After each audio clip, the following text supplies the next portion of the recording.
सभी भक्तों को जय सीताराम, हर हर महादेव।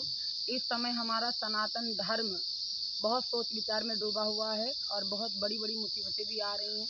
देखिए, अभी अहमदाबाद में हेलीकॉप्टर जो है गिर गया। उसके गिरने से बहुत सारे लोगों की जो साधारण व्यक्ति थे, जो बड़े अमीर, सब प्रकार के उसमें लोग थे, उनकी बेचारों की मृत्यु हुई। तो उससे भी पूरा भारत देश शोक में डूबा हुआ है।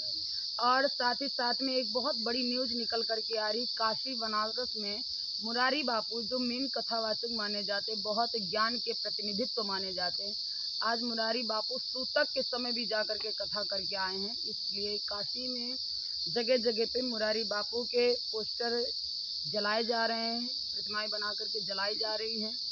और लोगों का कहना है कि इतने विद्वान होने के बावजूद में भी इतनी गलती कैसे कर सकते हैं। यहाँ तक कि बड़े बड़े पीठाधीश्वर शंकराचार्य जैसे लोगों ने भी इस पर अपने अपने सवाल, अपने अपने बयान व्यक्त किए हैं। साथ ही साथ में एक बहुत न्यूज़ अच्छी निकल कर के आ रही है, खास है, जो आप सभी लोग उस बात से परिचित हैं, वाकिफ़ हैं, और शायद सबके जहन में वो नाम भी होगा, जो कि कहा जाता है बागेश्वर धाम धीरेन्द्र कृष्ण शास्त्री जी के विषय में। उनके विषय में बताया गया कि अभी वो गए थे कथा करने के लिए, तो कार्यक्रम के दौरान एक बहुत महंगा, जो लाखों से भी ऊपर का चश्मा है, वो चश्मा लगा करके पोस्ट खिंचवा रहे थे, अपनी रील बनवा रहे थे, फ़ोटो खिंचवा रहे थे। उससे भी हमारे सनातनी हिंदू भाई बहुत सारे भड़के चल रहे हैं, क्योंकि उन सभी का मानना है कि अगर भगवा रंग धारण किया है, अगर संत कहलाते हैं, तो फिर इस प्रकार की इतने महंगे महंगे आप कैसे प्रोडक्ट यूज कर सकते हैं। तो इस प्रकार से बहुत सारी उलझनों के मध्य में पड़ा हुआ है भारत देश। पहले एक और न्यूज़ निकल कर के आई थी, जय किशोरी, जिनके बैग को लेकर के बहुत सारे लोगों ने कमेंट किए, कोई कुछ कह रहा, कोई कुछ कह रहा है। तो हमारे जितने भी भक्त लोग हैं, उन सभी का इस विषय में क्या मत है, आप सभी लोग ज़रूर जानकारी हमको कमेंट के माध्यम से दें। और कहीं ना कहीं देखा जाए, जब एक साधारण, क्योंकि धीरेन्द्र कृष्ण शास्त्री जी ने ये जवाब दिया कि अगर कोई साधारण इंसान चश्मा लगा सकता है, बैग ले सकता है और महंगे ब्रांडेड जैकेट पहन सकता है, तो एक साधु होकर के क्यों नहीं। तो ये बात तो मैं भी कहना चाहती हूँ कि जैसे सबका जीवन है, उसी प्रकार से एक संत का भी जीवन होता है, लेकिन कहाँ तक ज़रूरी। एक बात इस पे और मैं कहना चाहूँगी कि जो साधु होता है, भले ही उम्र से जवान हो, लेकिन उसको मन से वृद्ध होना पड़ता है, क्योंकि अगर मन से वृद्ध नहीं होगा तो इंद्रियों को नहीं साध पाएगा। अगर इंद्रियों को नहीं साध पाएगा तो सनातन आगे नहीं बढ़ सकता है।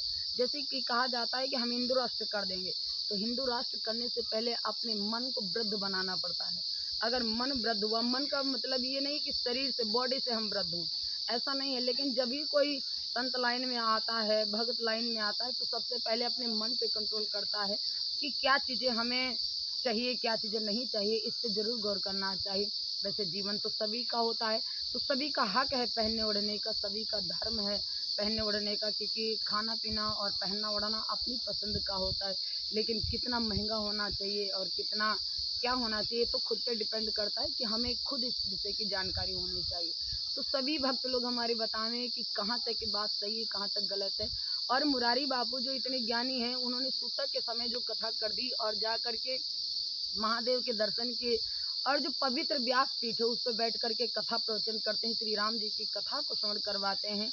और जबकि कहा जाता है सूतक में 16 दिनों तक, जो माना जाता है अपने सनातन धर्म में, कि जो शास्त्रों में बताया गया है कि सूतक के समय मंदिर को जाना भी वर्जित माना जाता है, और उस समय कथा प्रवचन भी करना वर्जित माना जाता है, क्योंकि जो करता है उसको भी पाप है और जो करवाता है उसको भी पाप है।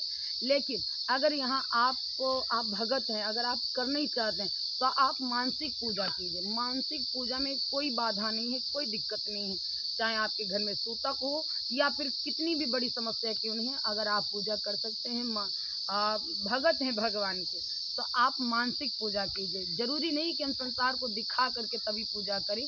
तो अपना तो ख्याल ये है, और आप लोगों का ख्याल क्या है, आप सभी लोग कमेंट करके ज़रूर बताएं। बेटा जी, वो क्या